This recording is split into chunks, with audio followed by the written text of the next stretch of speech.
Oggi ci troviamo a Comiso, in provincia di Ragusa, e questa volta il mio arrivo in città è in maniera trionfale, con un carretto e un meraviglioso cavallo. Quindi seguitemi perché sarà una puntata meravigliosa.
Eccoci qui anche oggi in compagnia dell'assessore regionale Salvatore Barbagallo. Assessore, in queste settimane abbiamo fatto una bellissima passeggiata tra i prodotti tipici, abbiamo capito come e quanto la regione ci tenga e come e quanto la regione si avvicina agli imprenditori, a chi crede in questa terra, ma i prodotti sono veramente infiniti in Sicilia. Guardi, io ho avuto modo di incontrare grani antichi piuttosto che fico d'India, abbiamo parlato tanto di olio, di vino dell'Etna.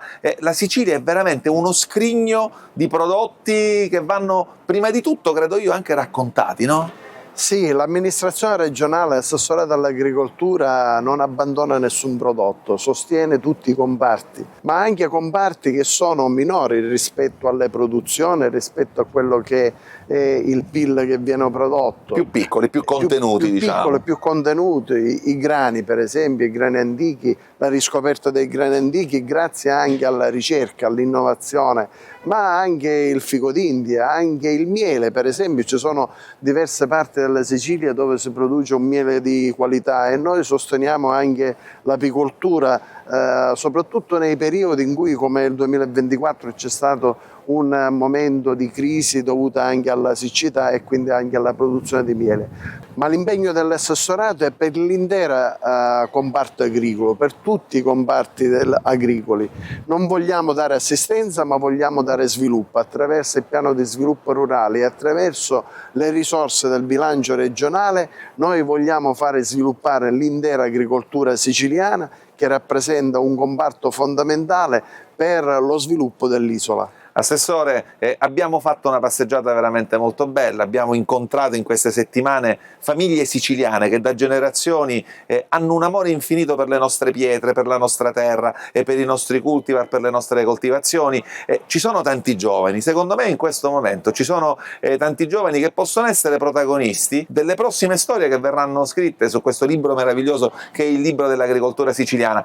Cosa si sente di dire a questi giovani? Beh, i giovani si devono avvicinare sempre più all'agricoltura. Noi formiamo i giovani attraverso le facoltà di agraria proprio per dare una formazione che consenta poi di sviluppare le aziende agricole. Oggi, grazie alla formazione di questi giovani, le aziende agricole sono fattori di sviluppo tecnologico, ma noi dobbiamo incentivare anche gli imprenditori agricoli giovani. Per questo motivo in tutti i bandi del piano di sviluppo rurale noi diamo una premialità se sono giovani imprenditori agricoli, favoriamo l'insediamento dei nuovi imprenditori agricoli giovani e pertanto questo rappresenta lo sviluppo dell'agricoltura siciliana. Assessore, io la ringrazio personalmente, ma anche a nome di Isola Verde, per la disponibilità che ci ha dimostrato in queste settimane, per il suo racconto sempre preciso e sempre puntuale, ma soprattutto per questo messaggio che è trapelato sempre di grande ottimismo, sempre di grande positività, nonostante ovviamente le criticità ci siano, ma l'assessore ci ha spiegato che vanno capite, affrontate e superate, e noi siamo convinti che veramente il futuro è un futuro che sorride all'agricoltura siciliana, perché questa terra non può derogare dai suoi giovani e dalla sua agricoltura. Io la ringrazio ancora una volta per la sua disponibilità, grazie infinite. Il racconto di Isola Verde, ovviamente questa Sicilia che ci fa innamorare, che noi amiamo raccontare, continua.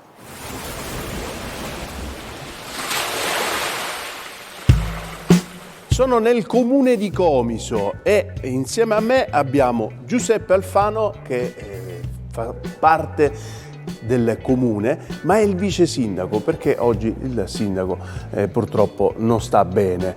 Però vedo che questo comune è molto attivo e mi fa molto piacere vedere un comune così attivo. Senz'altro, intanto porto i saluti del sindaco bloccato a casa per una influenza e assieme al collega assessore Dante Di Trapani vi accogliamo a Comiso con grande piacere in una giornata meravigliosa di sole. La piazza è baciata da un sole che intiepidisce gli animi. Benvenuti a Comiso, culla di tradizioni, di storia, di arte culinaria, di arte in genere, di arte letteraria col nostro grande Gesualdo Bufalino.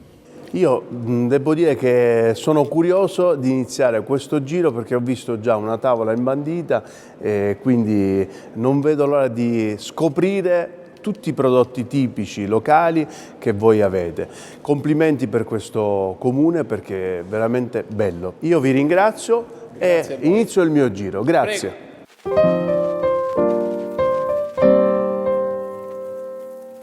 Comiso, la città teatro. Così definita dal suo illustre concittadino Gesualdo Bufalino, vanta una ricchissima storia e tradizione culturale. La chiesa madre di Santa Maria delle Stelle, edificata nel 1400 e ricostruita dopo il devastante terremoto del 1693, rappresenta una delle testimonianze più significative della città. Non lontano, la basilica di Santa Maria Annunziata sorge sulle rovine dell'antica chiesa di San Nicola di Mira, risalente, pensate, al 1125. Un'altra anima di Comiso è la Fondazione Gesualdo Bufalino, che si trova nel complesso monumentale dell'antico mercato Casmeneo, in Piazza delle Erbe. Un luogo a lui molto caro e che oggi conserva e tramanda la memoria del grande scrittore. A Comiso la cultura non si ferma alle pagine scritte. Una tappa da non perdere è la mostra micologica, ospitata nel Museo di Storia Naturale cittadino, dove si svelano le meraviglie del sottobosco. Con il supporto di esperti micologi, i visitatori avranno l'opportunità di scoprire le varietà tipiche dell'Etna e dei Monti Iblei.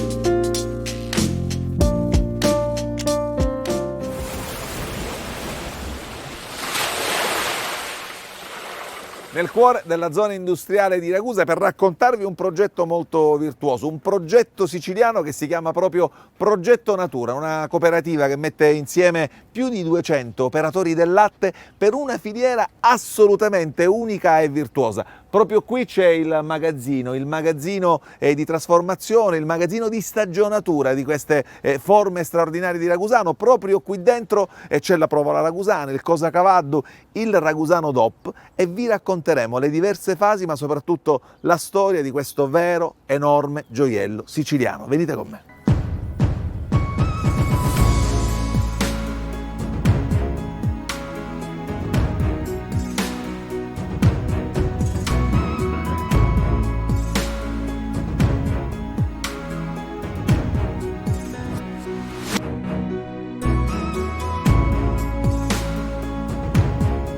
Come un bambino all'interno della vetrina di un negozio di giocattoli, devo dirvi, mi sento così in questo magazzino che è il magazzino più grande del meridione d'Italia e che ci porta oggi con Isola Verde a raccontarvi un'altra bellissima realtà virtuosa della nostra Sicilia. Vi parliamo di Progetto Natura e lo facciamo con il direttore, che è il dottor Salvatore Cascone. Piacere, ben arrivato. Benvenuto a Isola Verde. Devo dirle, siamo contentissimi di essere entrati in un mondo profumato, in un mondo che ci racconta la Sicilia che produce, di una cooperativa che è nata già da qualche anno e che riunisce 250, forse più, aziende. Sì, infatti la cooperativa è nata alla fine degli anni 80, oggi raggruppa più di 200 produttori di latte bovino ed è una delle più grandi filiere del meridione d'Italia per quanto riguarda il latte bovino. Oltre a raccogliere il latte lo trasformiamo e produciamo tra le altre cose anche questa eccellenza che è il ragusano DOP. Che meraviglia, che devo dirvi è ambasciatore delle cose buone di Sicilia in giro per l'Italia e per il mondo.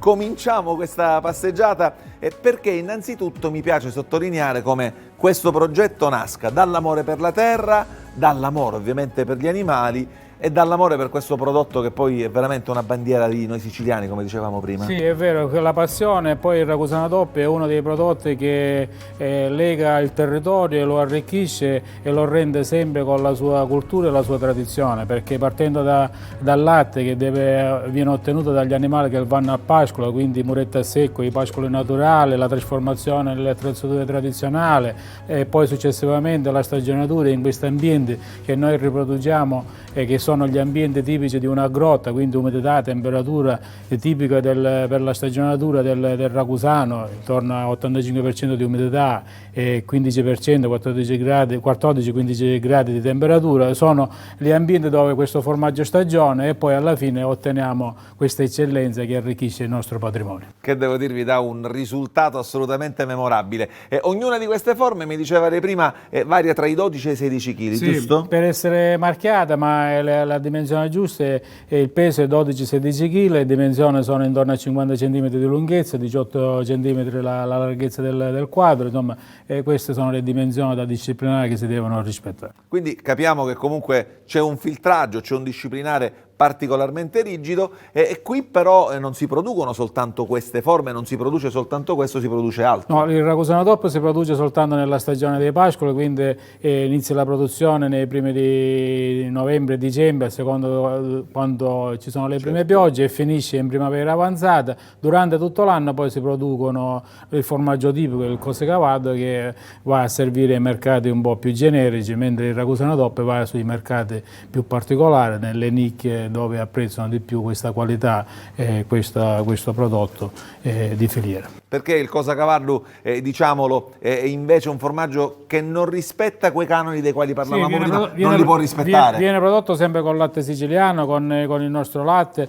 ma non rispetta quel disciplinare che dice che il latte deve essere prodotto dagli animali al pascolo, deve essere trasformato in attrezzature tradizionali, pur rispettando la qualità del latte e il processo di trasformazione. È sempre un formaggio a pasta filata, ma può essere prodotto tutto l'anno. Io accennavo prima al fatto che il magazzino nel quale ci troviamo è il più grande magazzino del meridione d'Italia che produce questa specificità. È ovviamente una bella medaglia da mettersi al petto, ma è anche una grande responsabilità. Certo, qua ci sono parecchie forme di formaggio e quindi un valore importante. Noi deteniamo, diciamo, un patrimonio che anche la valorizzazione di questo formaggio è una responsabilità per il territorio e per lo sviluppo del nostro territorio. Quante forme abbiamo qui? Abbiamo circa totale in questo momento tra Ragusano DOP e tipico ci sono oltre 20.000 forme e di Ragusano DOP ce n'è 12-13.000. Quindi direttore, se una la prende e me la porto non se ne accorge nessuno. Sicuramente non se ne accorge nessuno. A parte le telecamere non lo guarda nessuno.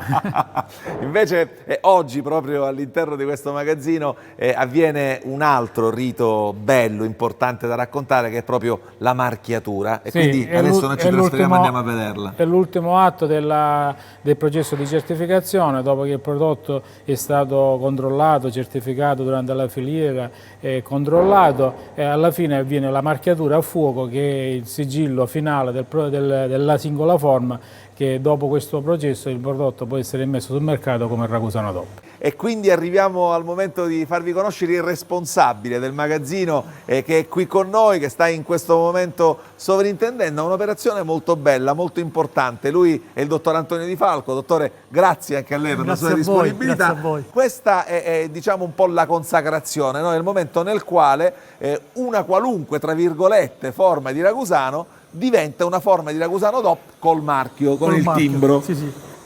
Questo è l'atto conclusivo di questo iter di certificazione, in cui abbiamo valutato la qualità dalla stalla al trasporto alla casificazione, la stagionatura. È una filiera virtuosa. Una filiera molto virtuosa, perché i controlli sono serrati in tutti, diciamo, i passaggi della filiera. E questa appunto è anche la parte più bella, in cui dopo, diciamo, i vari attori si sono spesi nell'intera filiera, è la parte proprio dove si va a proclamare il Ragusano DOP. Ognuna di queste forme ha una carta d'identità, diciamo, dottore, quindi al di là del marchio ci sono altri segni distintivi? Ci sono altri due caratteri distintivi. Vediamo, me li faccio vedere. Sì.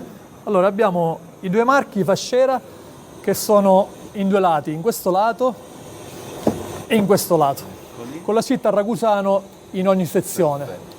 E poi abbiamo il marchio della matrice in caseina, che è un codice alfanumerico che grazie a questo numero riusciamo a risalire la giornata in cui è stato classificato, quindi per la tracciabilità è un numero molto importante. Allora, mi viene da chiederle, ovviamente la forma che arriva alla marchiatura è già, tra virgolette, una forma perfetta, ma io so che c'è un ulteriore filtraggio, quindi c'è un'ulteriore attenzione, perché magari qualcuna di queste forme non risponde appieno alle caratteristiche che vengono richieste e quindi viene scartata. Certo, il consorzio di tutela, che è l'attore responsabile di della marchiatura, va a scartare le forme che hanno delle imperfezioni della crosta, quali gonfiori oppure spaccature di origine anche meccanica di lavorazione, Certo. perché la forma deve essere immacolata per essere appunto diciamo, definita a Ragusano DOP. Mi chiedo, è la forma che è arrivata a cui viene scartata? È un po' quello, no, che ha fatto un perfetto esame scritto e all'orale inciampa. La forma che viene scartata che fine fa? Comunque non si butta mai nulla. No, assolutamente Ecco. no. Viene declassata e praticamente viene retinata, chiamata Ecco. tecnicamente. Significa che intanto non viene marchiata, Certo. viene cancellato la scritta Ragusano e anche questa parte qua dove è scritto Ragusano viene tutto cancellato. In ogni caso viene declassata e rimane, si definisce cosa cavado ibleo. In questo modo davvero si segue un procedimento che è anche un procedimento che ha a che fare con la storia, con le tradizioni della nostra terra. Se non è possibile no, però dico, siccome a me piace mettere sempre le mani, ma posso provare io a fare una marchiatura? Ma naturalmente. Ci certo. possiamo provare, ci Certo, possiamo. certo. Povere loro, sono pronte a essere marchiate da me, quindi io mi avvicino, il pugno così va bene, sì, giusto? Vado da qua, appoggio? Appoggia. Vediamo. Ragazzi, non avete idea anche il profumo e la soddisfazione che sto provando io in questo momento a fare questa operazione. Io seguo un po' quello che fa Giorgio. Promosso? A pieni voti. Ce l'ho fatta, sono stato promosso. Io voglio veramente ringraziare gli amici del progetto Natura, perché ancora una volta vi abbiamo dato la dimostrazione di come e di quanto, quando i fondi sono spesi bene, danno l'opportunità ai siciliani di fare delle cose meravigliose che poi vengono apprezzate in tutto il mondo. Quindi io voglio veramente dire grazie al direttore, voglio dire veramente grazie al responsabile per averci accolto in questo magazzino che, vi dico ancora una volta, è il più grande del meridione d'Italia. Grazie davvero, il racconto di Isola Verde continua, la Sicilia che produce, la Sicilia che ci emoziona, la Sicilia che ci fa innamorare.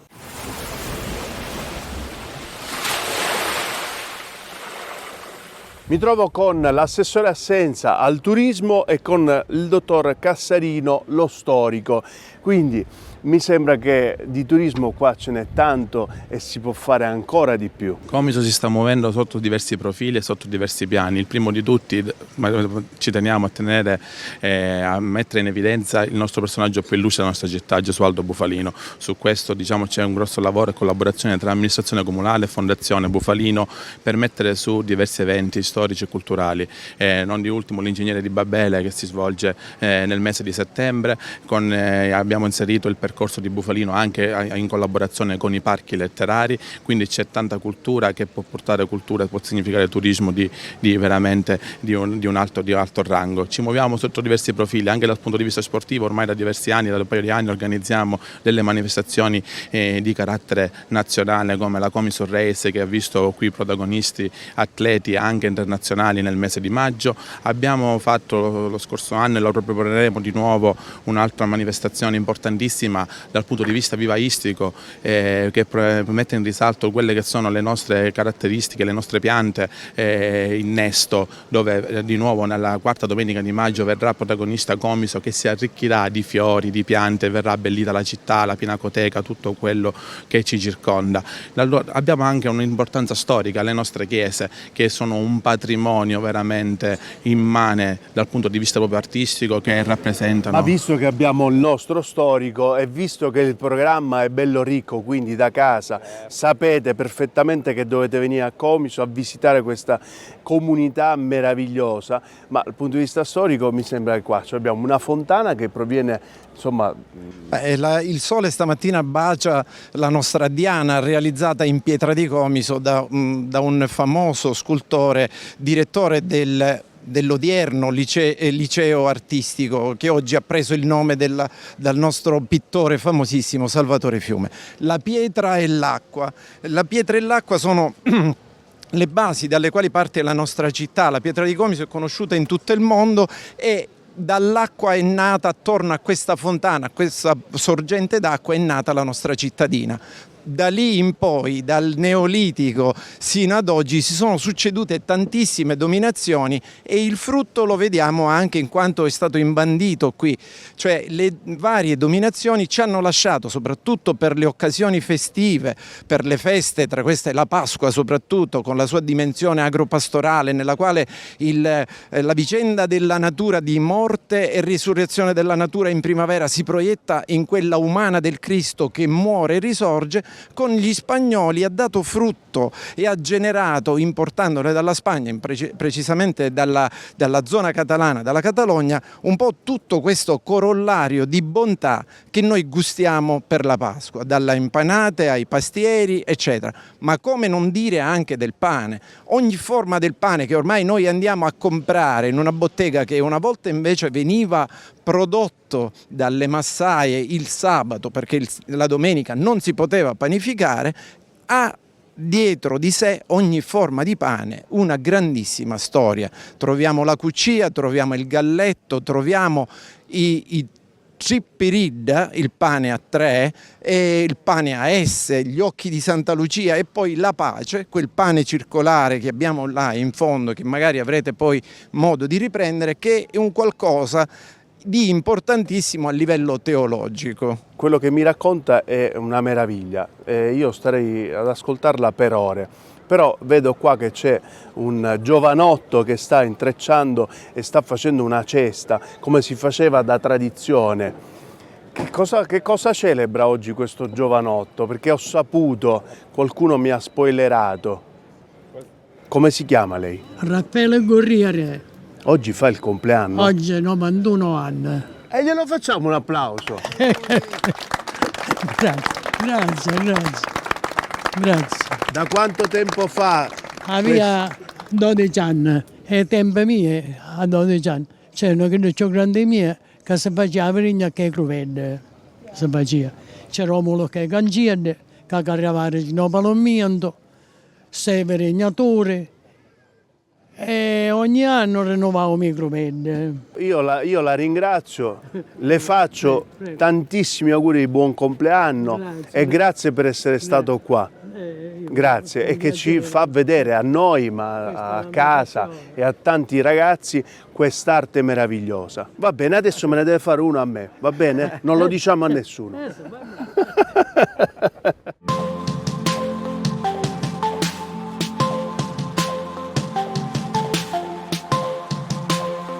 Un'altra grande eccellenza siciliana ve la racconto oggi perché vi parlo di Promoter e incontro il presidente che è Gianni Polizzi. Presidente, benvenuto a Isola Verde. Intanto grazie per aver accolto il nostro invito e siamo molto curiosi intanto di capire cosa è, cosa fa Promoter, che da più di 20 anni è una grande risorsa per la Sicilia nel mondo. Promoter è una società di consulenza, una società per azioni. Nasce nel 2001.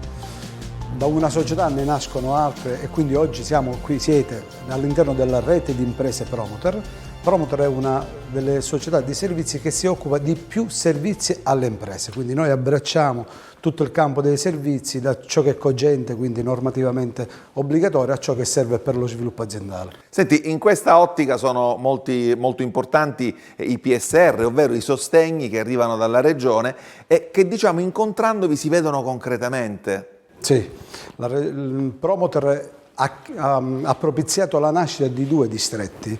I distretti sono delle aggregazioni di imprese agroalimentari che poi fondamentalmente servono a catalizzare fondi pubblici e a riversarli nelle aziende del territorio, soprattutto per innovarle e per trasferire innovazioni. Qui siete nella sede del distretto ortofrutticolo sud-est siciliano, che è registrato all'assessorato alle attività produttive, e del distretto del cibo del sud-est siciliano, dove abbiamo quasi 12 filiere produttive e 500 aziende, che è registrato all'assessore d'agricoltura della Regione Sicilia, oltre che al MASAF. e che è anche beneficiario di alcune misure del PSR Sicilia della Regione. Questo capite che è molto importante perché oltretutto rappresenta un importante punto di riferimento per tutti quegli imprenditori, per tutte quelle aziende che hanno bisogno a un certo punto del loro percorso aziendale di incontrare dei professionisti che sappiano dare delle direttive, che sappiano anche talvolta far creare attraverso i corsi di formazione delle figure che poi sono delle figure necessarie. Mi dicevi che voi ormai siete una rete ramificata a livello nazionale, per questo molto prestigiosi. Promoter ha sede a Roma come sede legale, poi ha uffici a Milano, Udine, Napoli, Catania, Palermo, Ragusa, quindi la diramazione è nazionale, ma in Sicilia ci occupiamo prettamente di agroalimentare. All'interno della rete di imprese abbiamo sviluppato diverse misure della Regione Sicilia, tra cui alcuni enti hanno lavorato sulla misura 1.1, che è il trasferimento delle competenze per la formazione del conduttore d'azienda agricola, perché l'Unione Europea ormai finanzia i capazienda, cioè i conduttori di aziende agricole, cioè sono agricoltori che vengono adeguatamente formati per gestire l'impresa agricola. Questi corsi la Regione li finanzia, abbiamo intercettato alcuni finanziamenti per formare gli agricoltori, diciamo, alla nuova evoluzione del mercato agroalimentare mondiale ormai. Presidente, complimenti, perché quello che fate ci rendiamo conto che è veramente molto importante, oltre che essere necessario.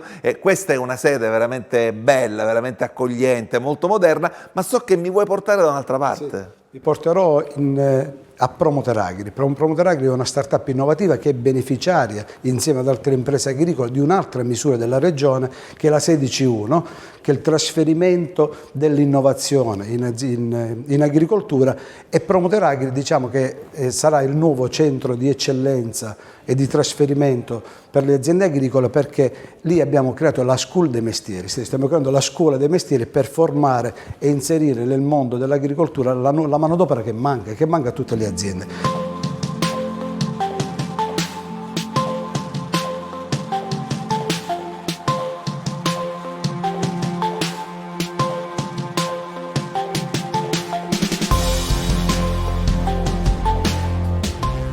Ci siamo trasferiti con il presidente Gianni Polizzi per raccontarvi ciò che sta accadendo praticamente in tempo reale in questo momento, e perché qui i lavori procedono e procedono a sprombattuto, e perché qui arriverà una scuola dei mestieri, che è un'altra bellissima vostra iniziativa. Qui siamo in Promoter Agri, una startup innovativa del gruppo Promoter. Questo complesso, che è quasi in fase di ultimazione, prenderà il nome di All Green Farm. Che bello! All Green Farm significa tanto, significa trasferimento delle competenze, trasferimento dell'innovazione. Ora vedremo magari in serra un progetto della Regione Sicilia con la 16.1 sul trasferimento dell'innovazione. Qui nascerà, anzi è già nato, il Mediterranean Fruit Garden, il giardino del Mediterraneo. Abbiamo trapiantato tutte le specie che esistono. Tutte le specie sono tutte qui? Sono tutte qui trapiantate, perché vogliamo creare, riprodurre la biodiversità e l'identità siciliana, e a fianco in quel terreno nascerà il centro servizi distrettuali del DOSES, quindi vogliamo mettere in un unico connubio innovazione, ricerca, trasferimento tecnologico, ma soprattutto competenze. E anche tanta sostenibilità, da quello che capisco. Tanta sostenibilità, perché è un'azienda biologica, è tutta biologica, e qui vogliamo creare l'Accademia dei Mestieri, cioè la vera scuola dei mestieri in agricoltura, dal ristorante all'agricoltura, alla sericoltura, perché una cosa che manca alle aziende è la manodopera, certo, ma ci vuole l'addestramento in campo. Quindi stiamo creando tutti i campi di addestramento per aiutare le aziende del distretto ad avere quella manodopera che gli serve per coltivare. E che è necessaria. Senti, tu mi dicevi che proprio all'interno della serra c'è un progetto che vi collega direttamente alla Regione. Sì, Promoter Agri è inserita insieme ad altre 11 aziende in un progetto della 16.1, misura 16.1 sul trasferimento dell'innovazione. È quel progetto di cui parlavamo poc'anzi, dove c'è l'Università di Palermo, il parco scientifico e tecnologico, e ora vedrete delle centraline che abbiamo installato, perché stiamo studiando dei sistemi diagnostici predittivi per le malattie delle piante, cioè che cosa monitoriamo? L'ambiente climatico, l'ambiente serra con i suoi parametri, e appena ci sono dei parametri che possono propiziare l'insorgenza di alcune malattie, interveniamo precocemente e quindi riduciamo i fitofarmaci. Contestualmente questo progetto, che si chiama AgroTrack, mira a creare un portale per la tracciabilità dei prodotti, cioè vogliamo dare l'opportunità ai nostri produttori di dare trasparenza ai consumatori e quindi di monitorare tutte le fasi della filiera, quindi sistemi diagnostici pronostici predittivi e sistemi di tracciabilità è un progetto che appartiene alla misura 16.1 della Regione e che vogliamo diventi il progetto pilota per dare trasparenza al consumatore delle produzioni dell'entità siciliana. Capiamo che questa è la vera e propria filiera virtuosa, quella della quale parliamo tante volte, e capiamo che qui tutto questo diventa realtà grazie all'impegno, al lavoro dei nostri amici, ma soprattutto grazie a questo continuo lavoro di rete, a questo continuo lavoro di sistema del quale alla fine, lo diceva prima il Presidente Polizzi, beneficia l'utente finale. Questa è la cosa in assoluto più importante. Gianni, grazie veramente per averci ospitato, per averci raccontato le tante cose meravigliose che da più di un ventennio riuscite a fare, mettendo la Sicilia al centro di un progetto molto importante, molto moderno e molto virtuoso. Questo è quello che vi raccontiamo noi sempre a Isola Verde, attraverso la conoscenza non solo delle aziende ma anche delle persone che fanno grandi quest'isola. Restate con noi.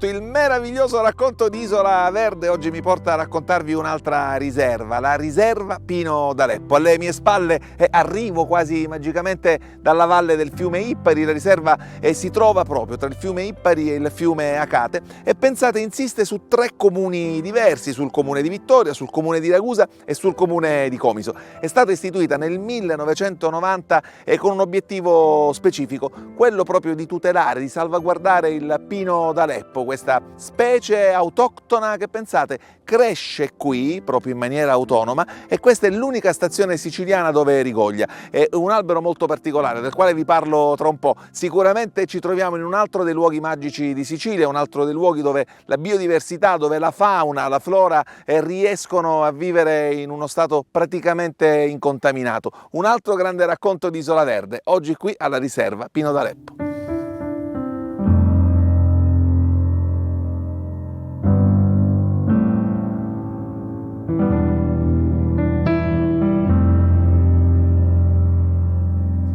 Eccolo qui proprio alle mie spalle, un esemplare magnifico di Pino d'Aleppo. Questa è la pigna. Il Pino d'Aleppo è facilmente riconoscibile perché intanto lo vediamo con questa ramificazione abbastanza chiara, con questa chioma molto folta, molto verde, e pensate che dopo i 50 anni invece la corteccia del Pino d'Aleppo comincia a diventare rossastra, quindi questo lo identifica chiaramente, ma è anche molto particolare il fatto che cresca con un tronco particolarmente contorto, questo dovuto al vento che spesso e volentieri, quando i pini sono ancora piccolini, influenzano, diciamo, e orientano il movimento di crescita di questi pini, che poi diventano veramente molto singolari. Anche la pigna del Pino d'Aleppo ha una funzione molto particolare perché racconta la resilienza di questo albero, soprattutto la resistenza tra virgolette al fuoco, perché col calore del fuoco le pigne del Pino di Aleppo si aprono immediatamente e quindi lasciano immediatamente sul terreno i semi, così che dopo un eventuale e disgraziato incendio il pino possa tornare a essere rigoglioso. Un'altra storia di un'altra creatura straordinaria siciliana che soltanto in questo luogo cresce, autoctona, e soltanto in questo luogo rigoglia, un altro di quei luoghi che vi raccontiamo con Isola Verde.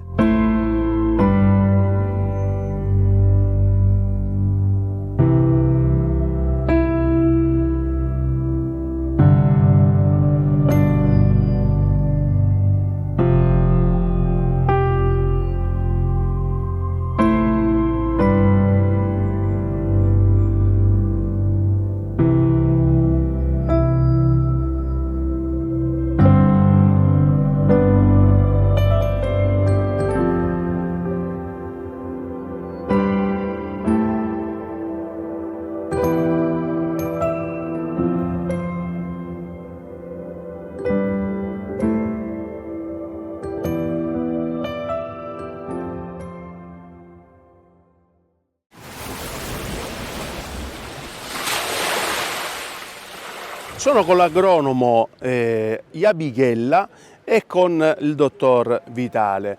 Il nostro territorio oggi è arrivato a un punto di proposta dei prodotti separandoli dai prodotti tipici locali e quindi che riporta le tradizioni, da un sistema di confezionamento e commercializzazione e si affascia attraverso alcuni operatori verso i mercati esteri, proponendo qualità e soprattutto sicurezza nel confezionamento.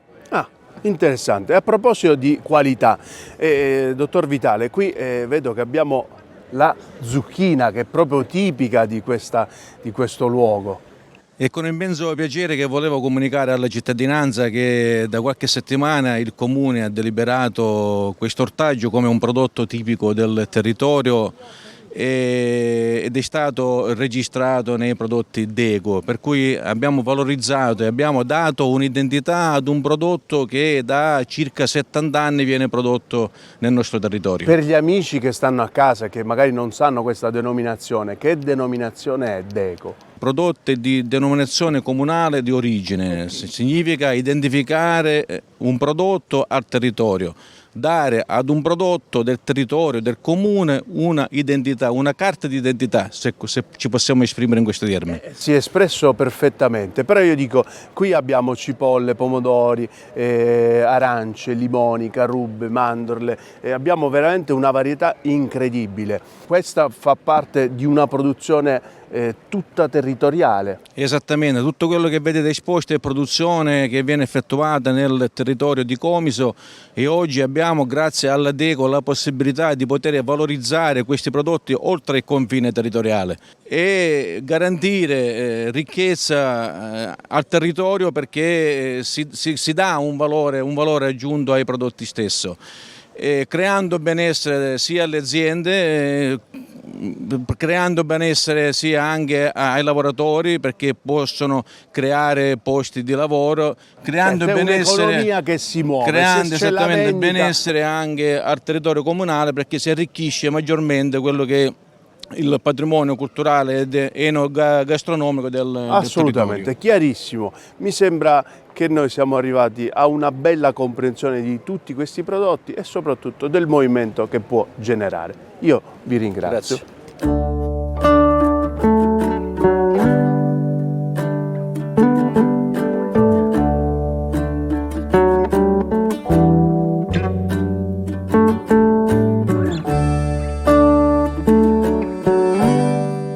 La macchina di Isola Verde arriva in provincia di Ragusa, ci troviamo a Friggintini e oggi sono pronto a raccontarvi una nuova storia. Come sempre la storia di una famiglia siciliana, la famiglia Leone, e tutto comincia con il nonno Nsulu, cioè Vincenzo, che pensate quasi un secolo fa decide di acquistare un mulino a legno e decide di cominciare a lavorare la carrubba. Da lì la storia della famiglia è quella di oggi. Grandi trasformatori e produttori di tutto ciò che ha a che fare con la carrubba, quest'albero molto nobile e molto utile. Comincia adesso la storia di Leone Carrubbe.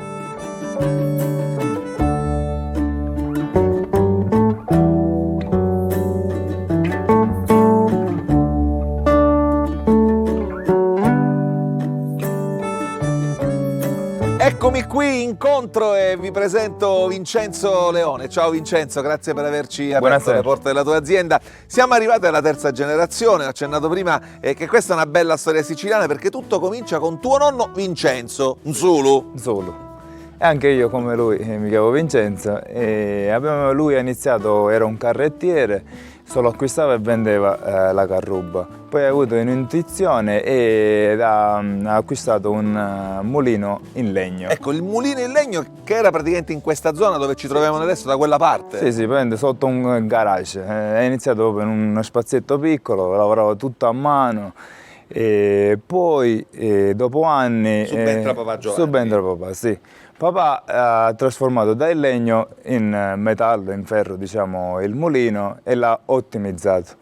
Che ancora oggi noi utilizziamo. È quello che utilizzate. Sì. Senti, il lavoro esattamente che fate qui, quale? Voi acquistate le carrubbe, arrivano le carrubbe, a quel punto? Noi acquistiamo e poi maciniamo la carrubba, la lavoriamo. Praticamente separiamo la polpa dal seme. La polpa viene utilizzata a uso zootecnico, quindi mangimi, cavalli, mucche, tutto ciò che ne concerne. Mentre il seme va alle industrie che lo trasformano e fanno la farina di seme di carrubbe, che è il migliore addensante al mondo. E allora il racconto continua, tra non molto Vincenzo ci ha appena raccontato la storia della sua famiglia, ma adesso andiamo a incontrare Gabriele, con il quale cercheremo, voi lo sapete che a me piace metterci il becco, anche di vedere concretamente come la carrubba viene suddivisa polpa da seme. Restate con me.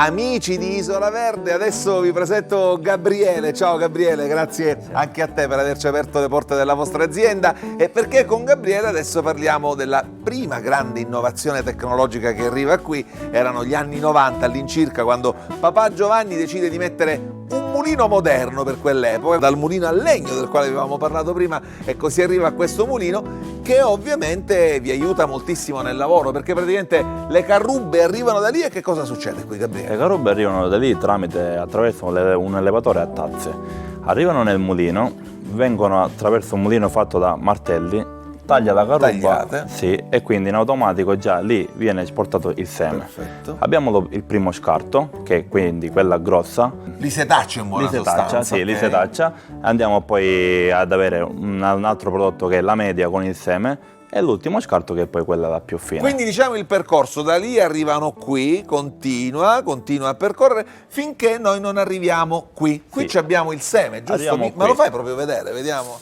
Eccolo qui, guardate che meraviglia, ecco, guardate che bello. Questo è proprio il seme. E qui arriva l'innovazione però dei due fratelli, dei miei due nuovi amici fratelli Leone, e perché voi fate un'ulteriore innovazione. Voi acquistate un macchinario. Che cosa fa la selezionatrice ottica? La selezionatrice ottica va a prendere tutti i pezzettini della carrubba, della pietra, di qualsiasi cosa che ci può essere che non è seme, Sì. e lo scarta. Lo scarta, e quindi noi poi abbiamo un prodotto solo Ma seme. tu mi dicevi che fa 8 fotografie? 8 fotografie davanti e dietro alla velocità della luce. Quindi riesce ogni praticamente chicco a lui capire riesce a perfetto. capire se è perfetto, lo lascia andare, se non è perfetto lo scarta. È bello pensare che tutto nasce dal nonno Vincenzo, che ha un'intuizione di prospettiva tanti decenni fa. Il papà continua, investe negli anni 90, oggi tocca alle nuove generazioni, tocca ai giovani continuare a raccontare di un prodotto molto prezioso, e tra l'altro dico anche io di un prodotto raro, tra virgolette, in Sicilia. Quindi vanno fatti davvero i complimenti alla famiglia Leone, perché oggi ci hanno permesso tutti insieme di scoprire un altro vero tesoro siciliano, ovvero le carrubbe.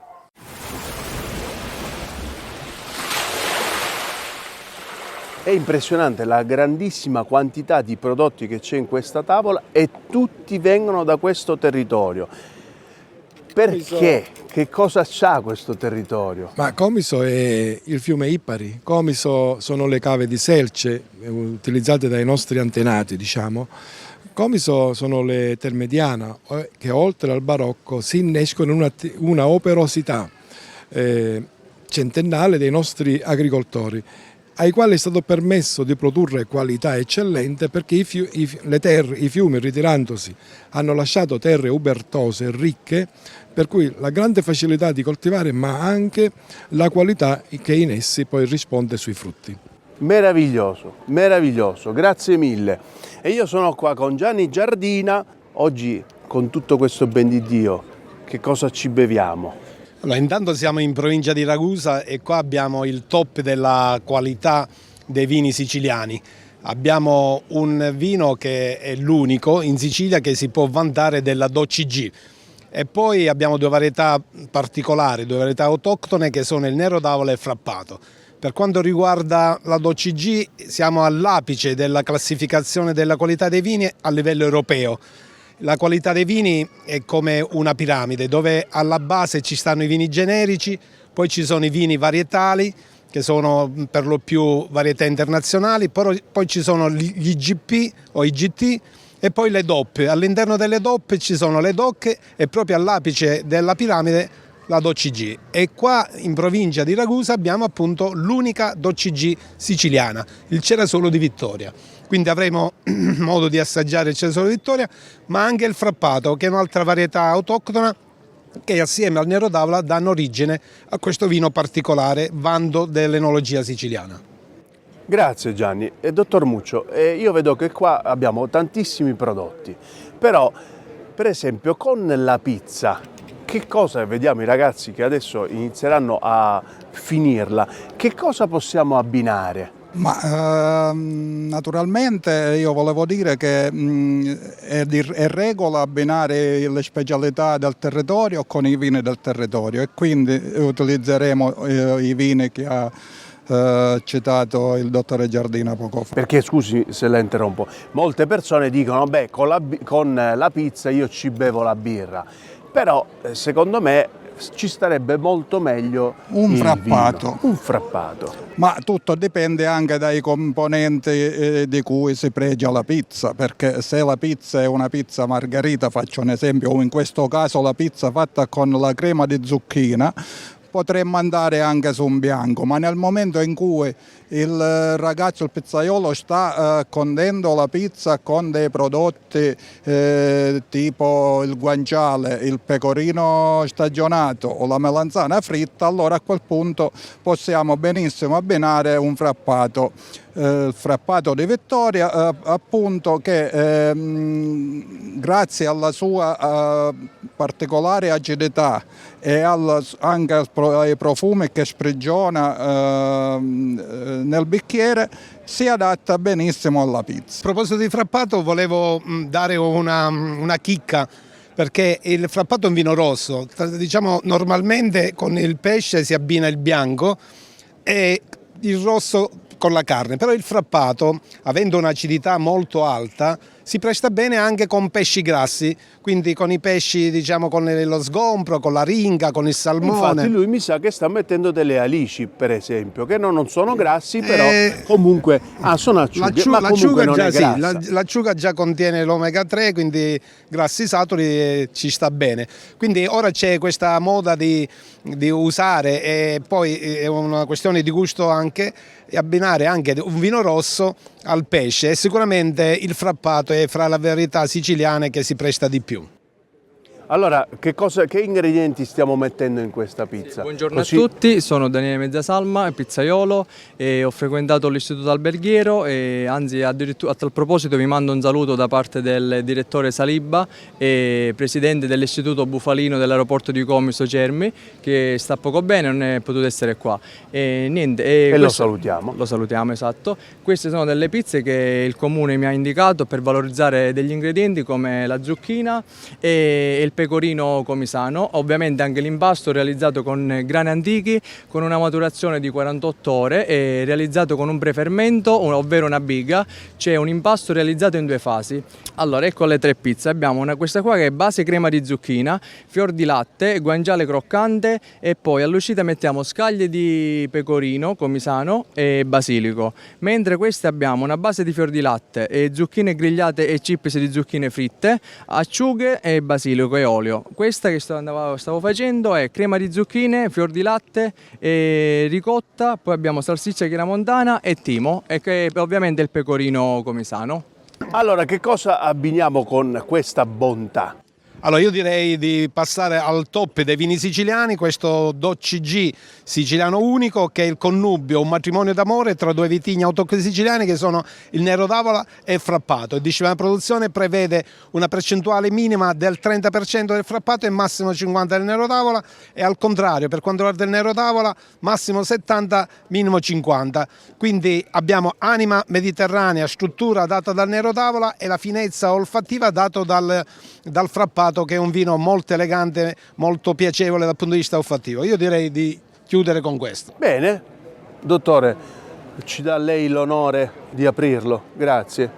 Allora, caro Gianni, che cos'è questa fascetta? Perché a casa molte volte vedono questa fascetta e dicono: ma cos'è? Che significato ha? La fascetta è una garanzia per il consumatore. I vini DOCG e ultimamente anche DOC, soprattutto Nero d'Avola e Grillo, hanno questa fascetta. Significa che un organismo di controllo come l'Istituto regionale Vini e Olio di Sicilia ha effettuato i controlli sia dal punto di vista chimico ma anche dal punto di vista organolettico. Quindi abbiamo visto che il disciplinare della produzione è stato rispettato, per cui il consumatore è garantito da una commissione di esperti che valuta appunto questi vini, dicendogli che appartiene veramente alla tipologia messa in etichetta. Quindi è un sigillo di garanzia. Esatto. Non che gli altri vini non sono buoni, ma questo ha un ulteriore controllo. Io vi garantisco che a casa quello che ha detto c'è tutto, quindi dovete assaggiarlo.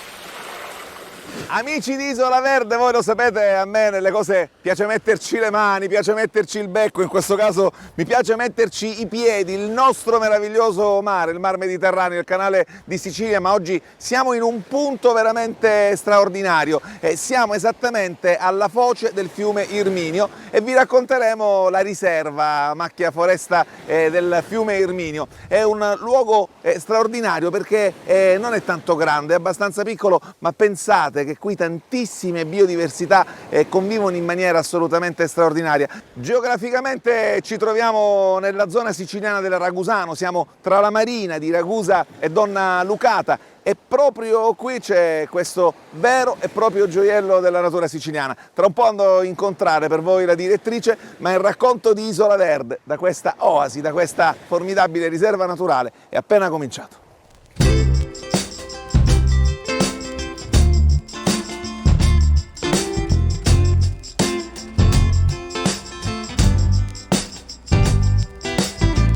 Eccoci qui, Isola Verde arriva in un altro angolo di natura formidabile della Sicilia e proprio qui sull'affaccio del fiume incontriamo la direttrice. Direttrice, buongiorno, benvenuta a Isola Verde. La direttrice è Maria Carolina Di Maio e con lei adesso vi porteremo a fare un viaggio televisivo, ma poi l'invito è sempre lo stesso e veniteci in prima persona all'interno di questa riserva, direttrice, che è riserva davvero da tanti anni e che ha tantissime biodiversità in uno spazio diciamo più o meno piccolo, perché non è una riserva grandissima, si trova veramente tanto. Sì, questa è una piccolissima riserva rispetto ad altre che gestiamo, come la riserva Pino d'Aleppo, però è un concentrato di habitat e biodiversità. Per quanto riguarda gli habitat che sono presenti in questa riserva, ecco, si va dall'habitat ripariale, quindi lungo il fiume, si possono vedere le specie animali che vivono lungo il fiume, le specie vegetali, e poi abbiamo le dune che caratterizzano questa riserva. Sono delle dune molto particolari, molto belle, sono consolidate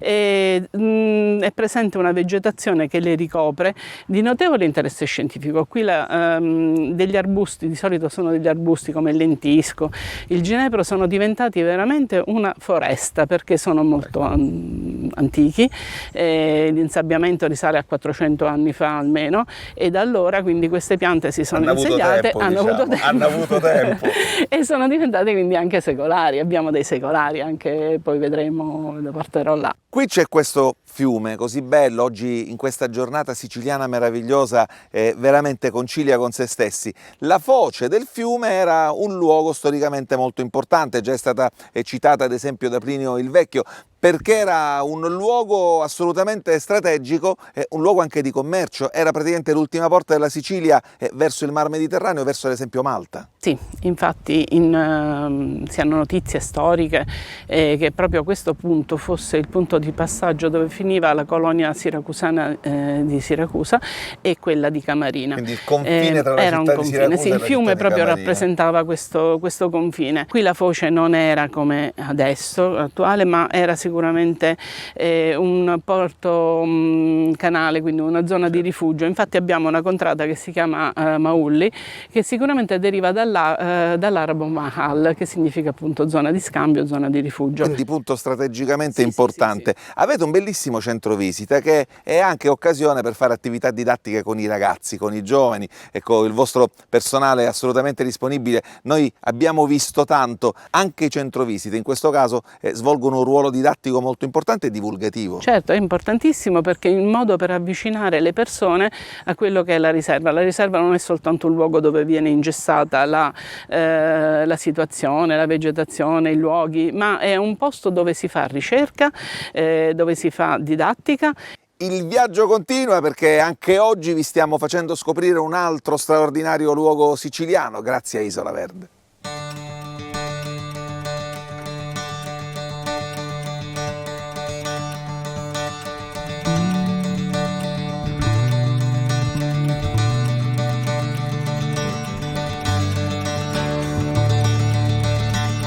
Direttrice, qui ci troviamo in uno dei sentieri della riserva, questo è il sentiero che porta a Retroduna, anche questa è una zona molto interessante, tra l'altro abbiamo visto anche un secolare.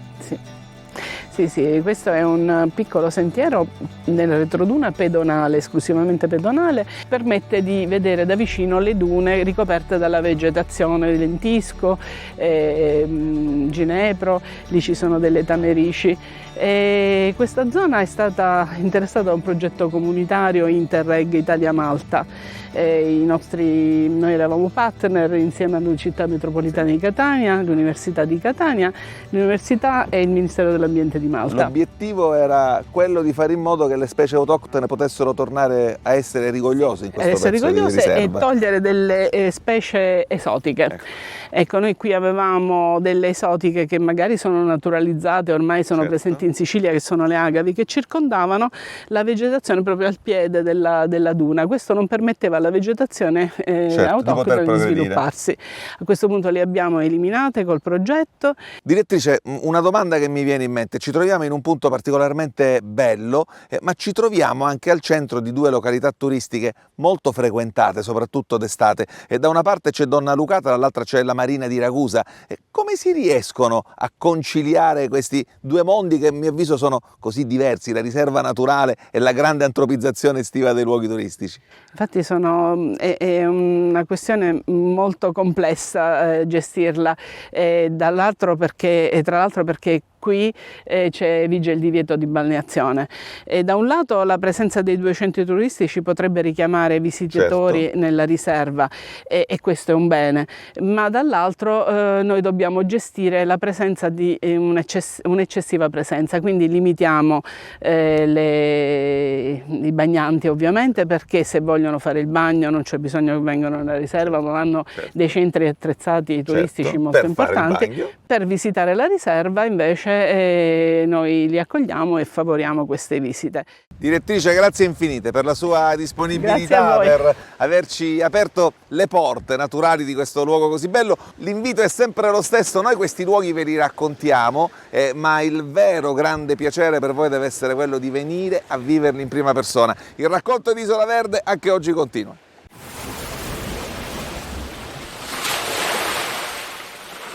Tra salato e dolce non so da dove partire, penso che farò sia l'uno che l'altro, ma col dolce cosa ci beviamo? Allora, intanto chiudiamo in bellezza con un vino spumante metodo classico particolare, famoso champagne, ed è un vino particolare fatto con il frappato, che è un vitigno autoctono che si presta per la spumanizzazione perché ha un'acidità molto alta, anche se è a bacca rossa riusciamo a vinificarlo anche in bianco, basta non spremere molto l'uva, quindi esce il mosto chiaro e esce fuori un vino di altissima qualità. Quindi chiudiamo in bellezza con uno spumante metodo classico, varietà frappato. Ma mentre magari lui lo apre, tu c'hai qualche perla, perché le tue perle sono sempre interessanti. I nostri amici a casa sono sempre alla ricerca di perle. La volta scorsa abbiamo parlato dei bicchieri che si utilizzano per le varie tipologie di vino.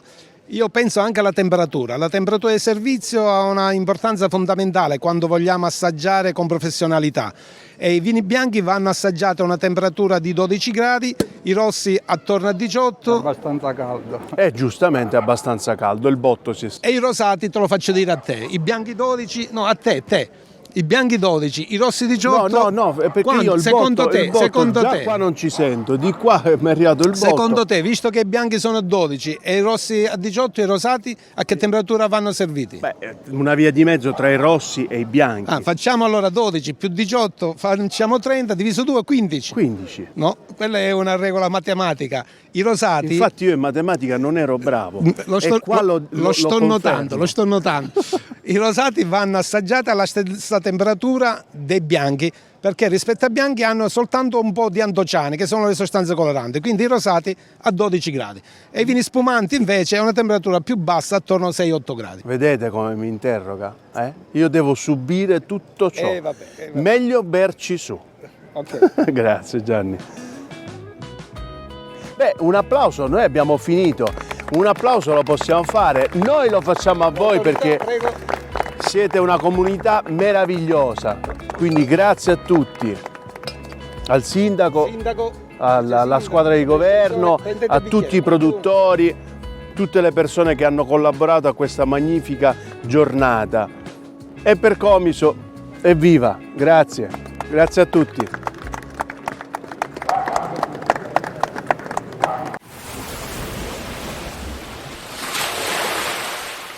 Nelle famiglie siciliane la prima generazione costruisce, la seconda mantiene, la terza sogna. E oggi a Scicli con Isola Verde vi raccontiamo il sogno di due fratelli siciliani, Francesco e Alessandro Guarino, che grazie alla loro passione sono riusciti a mettere su la più grande, innovativa e moderna azienda florovivaistica di tutto il sud Italia. Vi racconteremo come hanno fatto. Benvenuti da Flor Guarino.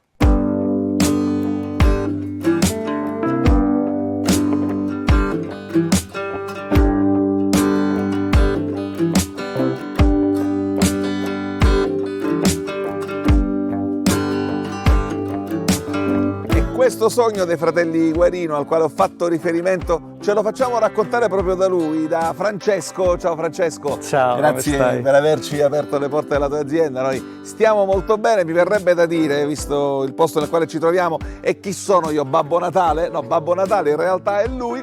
E questo è un sogno che comincia praticamente 20 anni fa, no? Sì, 2006 progettiamo questo primo blocco dove ci troviamo. Nel 2007 cominciamo a costruire, grazie anche ai contributi della regione Sicilia, e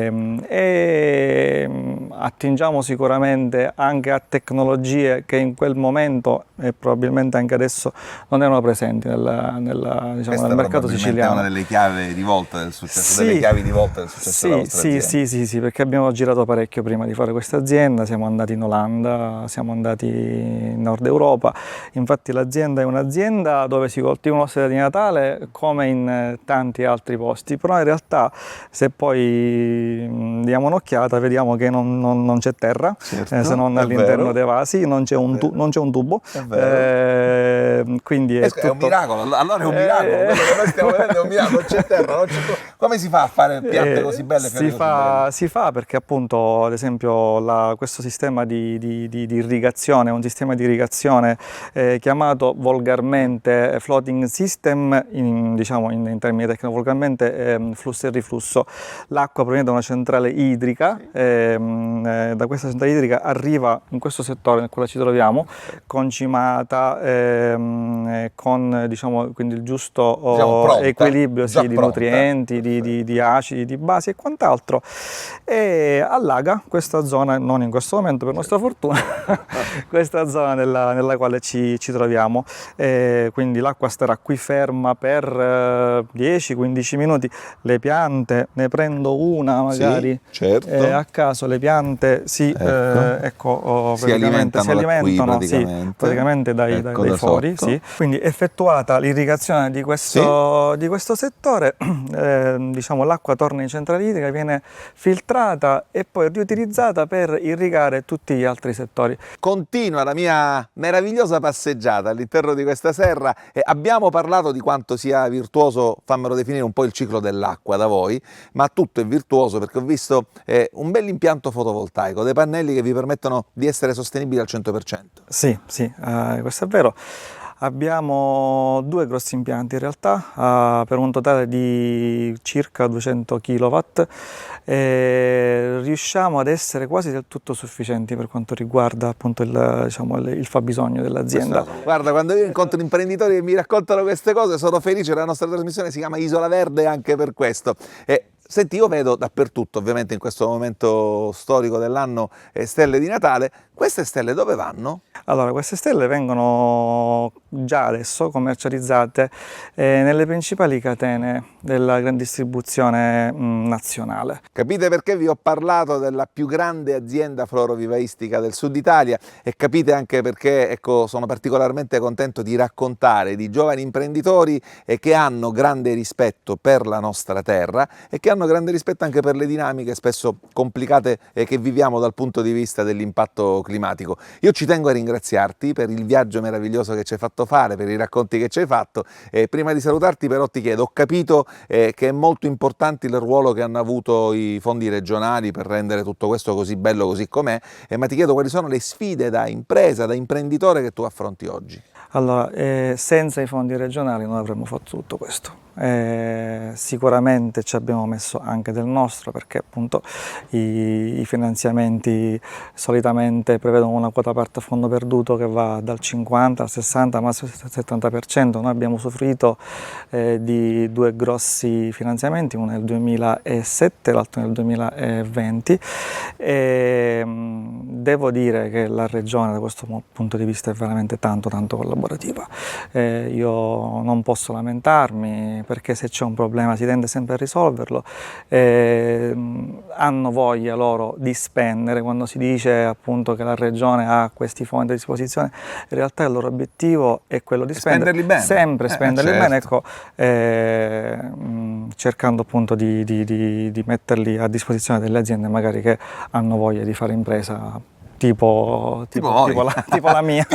tipo voi. Grazie veramente. Grazie per averci ospitato. È bello raccontare queste storie, no? Perché poi dico sempre, il buon esempio fa venire la voglia di fare le cose bene. In questo caso, grazie ai fratelli Guarino, abbiamo un esempio veramente ottimo di imprenditoria siciliana in un campo tra l'altro veramente molto bello e molto attrattivo. Questi sono i racconti di Isola Verde che continua su Antenna Sicilia e Telecolor.